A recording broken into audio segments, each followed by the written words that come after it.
வணக்கம். சரி, இன்னைக்கு நாம நேரா விஷயத்துக்கே வந்துடலாம்.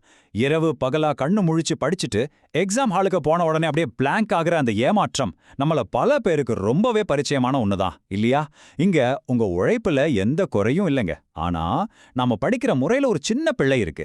நாம எப்படி தகவல்களை மூளைக்கு அனுப்புறோம் அப்படிங்கறத பொறுத்து தான் நம்ம நினைவாற்றல் வேலை செய்யுது. அதனால இன்னைக்கு நாம பார்க்க போற இந்த விளக்கப்பதிவுல அறிவியல் பூர்வமா நிரூபிக்கப்பட்ட ஒரு 4 படி மனப்பாட மாஸ்டர் கிளாஸை ரொம்ப பிராக்டிக்கலா பார்க்க போறோம். படிச்சத எப்படி வாழ்நாள் முழுக்க மறக்காத நினைவுகளா மாத்துறதுன்னு இன்னைக்கு தெரிஞ்சுக்கலாம். வாங்க. சரி, இன்னைக்கான பிளான் இதுதான். முதல்ல நாம ஏன் மறக்கறோம்னு அந்த பிரச்சனைய பத்தி பாப்போம். அதுக்கப்புறம் நம்ம மாஸ்டர் கிளாஸோட அந்த 4 படிகள், அதாவது சத்தம் போட்டு படிக்கிறது, அத காட்சியா மாத்துறது, மைண்ட்ல ரீகால் பண்றது, அப்புறம் மத்தவங்களுக்கு சொல்லிக் கொடுக்கறது. முதல்ல குறுகிய கால நினைவாற்றல், நீண்ட கால நினைவாற்றல், அதாவது ஷார்ட் டேர்ம் மற்றும் லாங் டேர்ம் மெமரி. இந்த மறக்கும் பிரச்சனை பத்தி கொஞ்சம் தெளிவா பாத்திரலாம். நீங்க எப்போவாவது ஃபீல் பண்ணியிருக்கீங்களா? அதாவது ராத்திரி முழுக்க உட்காந்து படிச்சிருப்போம், ஆனா எக்ஸாம் பேப்பரை வாங்கின உடனே அந்த பதிலுக்கான வரிய சுத்தமா ஞாபகம் வராது. இது எவ்வளோ பெரிய தலைவலி தெரியுமா?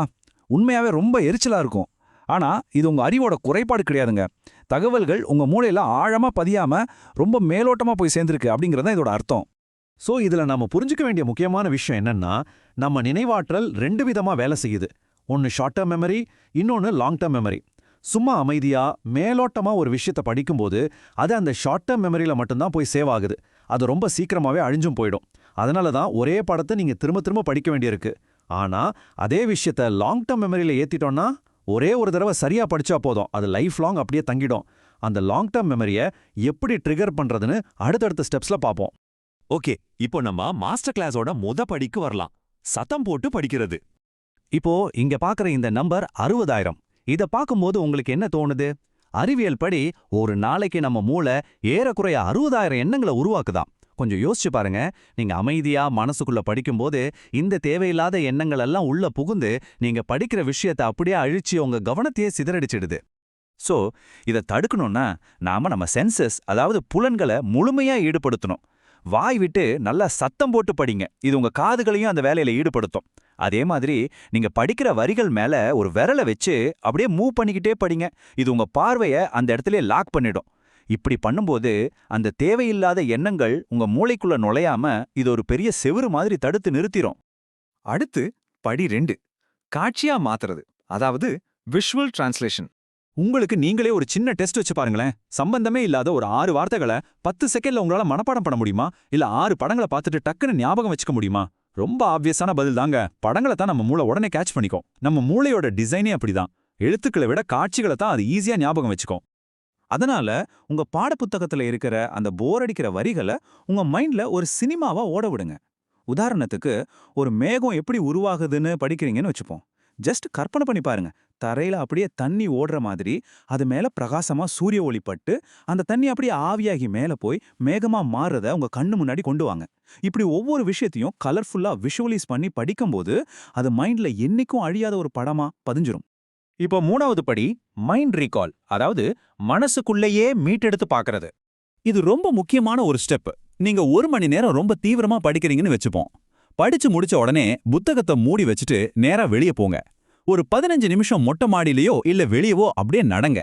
அப்படி நடக்கும் போதே நீங்க படிச்ச அந்த கேள்விகளுக்கான பதில்களை உங்க மனசுக்குள்ள அமைதியா ரீகால் பண்ணி பாருங்க. இந்த சின்ன பிரேக் நீங்க படிச்ச தகவல்களை உங்க மூளை ப்ராசஸ் பண்ணி சேவ் பண்றதுக்கான டைமை கொடுக்குது. ஆனா இங்க தான் நாம ஒரு பெரிய தப்பு பண்றோம். 1 மணி நேரம் படிச்சு முடிச்சதும் ரிலாக்ஸ் பண்றேன் அப்படிங்கிற பேர்ல உடனே மொபைல் போனை எடுக்கிறது, இன்ஸ்டாகிராம்ல ரீல்ஸ் பார்க்கறது, இல்ல ஃப்ரெண்ட்ஸ் கூட சேட் பண்றது, இதெல்லாம் மூளைக்கு பயங்கர ஓவர்லோடு கொடுத்துடும். இது ரொம்பவே டாக்ஸிக்கான ஒரு பழக்கம். ஏன்னா நீங்க இவ்ளோ கஷ்டப்பட்டு படிச்ச விஷயங்களை இது அந்த ஷார்ட் டேர்ம் மெமரிலேயே லாக் பண்ணிடும். அதுக்கு பதிலா வெளியே நடந்துக்கிட்டே அமைதியா மைண்ட்ல ரீகால் பண்ற அந்த ஆரோக்கியமான பழக்கம் நீங்க படிச்சத சேஃபா லாங் டேர்ம் மெமரிக்கு கொண்டு போய் சேர்த்துடும். சரி, இப்போ நம்ம மாஸ்டர் கிளாஸோட கடைசி படி, அதாவது படி 4, மத்தவங்களுக்கு சொல்லிக் கொடுக்கறது. ஆல்பர்ட் ஐன்ஸ்டீன் ஒரு சூப்பரான விஷயம் சொல்லியிருக்காரு. ஒரு 6 வயசு குழந்தைக்கு புரியிற மாதிரி ஒரு விஷயத்த உங்களால விளக்க முடியலன்னா அந்த விஷயம் உங்களுக்கே முழுசா புரியலன்னு அர்த்தம். எவ்வளோ உண்மையான வார்த்தைகள். ஜஸ்ட் குருட்டு மனப்பாடம் பண்ணியிருந்தா அதை உங்களால இன்னொருத்தருக்கு ஈஸியா சொல்லிக் கொடுக்கவே முடியாது. உண்மையான புரிதல் அப்படிங்கிறது ஒரு விஷயத்த நம்ம எப்படி விளக்குறோம் அப்படிங்கிறதுல தான் அடங்கியிருக்கு. அதனால இது எப்படி பிராக்டிஸ் பண்றது? நீங்க படிச்சத உங்க ஃப்ரெண்ட்ஸ்க்கு எக்ஸ்பிளைன் பண்ணுங்க. இப்போ குரூப் ஸ்டடி பண்றீங்கன்னா ஒவ்வொருத்தரும் ஒரு டாபிக் எடுத்துக்கிட்டு மத்தவங்களுக்கு சுழற்சி முறையில கிளாஸ் எடுங்க. இது குரூப் ஸ்டடிக்கு ஒரு பெஸ்ட் மெத்தட்.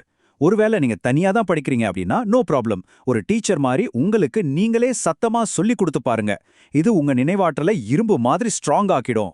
சோ சத்தம் போட்டு படிக்கிறது, காட்சியா கற்பனை பண்றது, மைண்ட்ல ரீகால் பண்றது, அப்புறம் மத்தவங்களுக்கு சொல்லி கொடுக்கறது. இந்த 4 படிகளும் உங்களோட பர்சனல் லேர்னிங் ஸ்டைலுக்கு ஏத்த மாதிரி சூப்பரா செட் ஆகும். நீங்க கேட்டு படிக்கிற ஆளா இருந்தா அந்த முதல் படி உங்களுக்கு ரொம்ப யூஸ்ஃபுல்லா இருக்கும். பார்த்து படிக்கிறவங்களுக்கு அந்த 2வது படி பெர்ஃபெக்ட்டா வேலை செய்யும். நடக்கும்போது சிந்திக்கிறது, ஃப்ரெண்ட்ஸ் கூட விவாதிக்கிறது, இது எல்லாமே எல்லாருக்குமே நினைவாற்றல பல மடங்கு அதிகமாக்கும். ஒரே பேஜை 10 தடவை போர் அடிக்கிற மாதிரி படிக்கிறதுக்கு பதிலா இந்த 4 ஸ்டெப்ஸை ஒரே ஒரு தடவை செஞ்சு பாருங்க. உங்க டைம் எவ்வளவு மிச்சமாகுதுன்னு நீங்களே ஆச்சரியப்படுவீங்க. சோ அடுத்த தடவை நீங்க படிக்க உட்காரும்போது அந்த பழைய போரான மெத்தட்ஸ் எல்லாத்தையும் ஓரமா வச்சுட்டு இந்த 4 ஸ்டெப் மாஸ்டர் கிளாஸை ட்ரை பண்ணி பாருங்க. கண்டிப்பா உங்க நினைவாற்றல்ல ஒரு பெரிய மேஜிக் நடக்கிறத நீங்களே உணர்வீங்க. என்ன, ஒரு முறை படிச்சுட்டு வாழ்நாள் முழுக்க அதை ஞாபகம் வச்சுக்க நீங்க ரெடியா? கண்டிப்பா ட்ரை பண்ணுங்க. இன்னொரு இன்ட்ரெஸ்டிங்கான விளக்கப்பதிவுல நம்ம திரும்பவும் சந்திக்கலாம்.